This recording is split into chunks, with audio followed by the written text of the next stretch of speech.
Spike flew as fast as he could to where Nace worked. He could see the sun dropping. He knew time was running out, and he did not let the sack of bits go out of his grip. Finally, Spike arrived at the EEA office. He went right inside and saw Chancellor Nace waiting patiently for his payment. "Nace, on behalf of Twilight Sparkle, here's the money you asked for," Spike said. "So, you actually did it," Nace said, impressed. "You bet! And with 2 minutes to spare," Spike said arrogantly. "Looks like the joke's on you." "Well, I shall have to see about lifting this lawsuit," said Nace as he took the bag from Spike. Nace looked inside the bag. His face grew disappointed.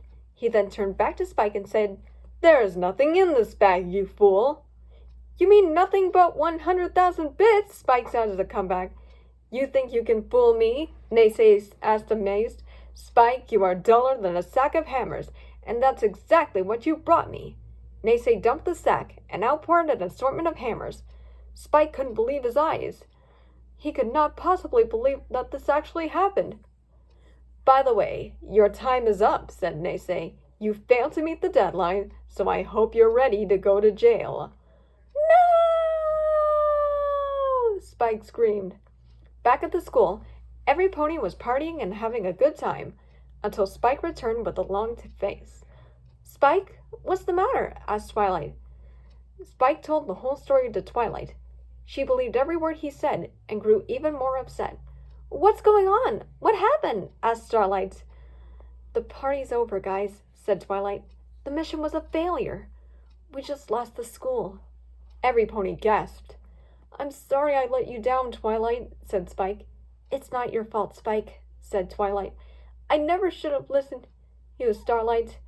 "Thanks to me, we're all going to jail tomorrow, and it's all my fault.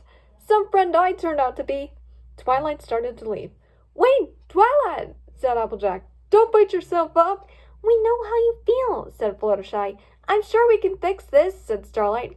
"I appreciate your help, girls," said Twilight, "but I really need some time alone." Twilight walked away out into the cold, cold snow. The others just watched her as she faced off into the distance. "Are there any muffins left?" asked Derpy. Rarity glared at Derpy as if to say, "Now's not the time for that." Twilight continued to walk, slowly crying with her head hanging down. She sat down on a bench in front of Town Hall and continued to weep quietly. Back at Canterlot, the sisters had finished watching the flashback.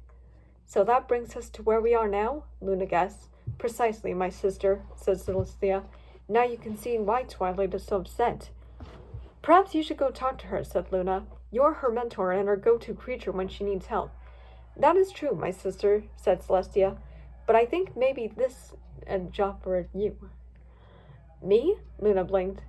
"I think you are the perfect pony for this job, Luna," said Celestia. "I shall send you down there to help Twilight with her problem."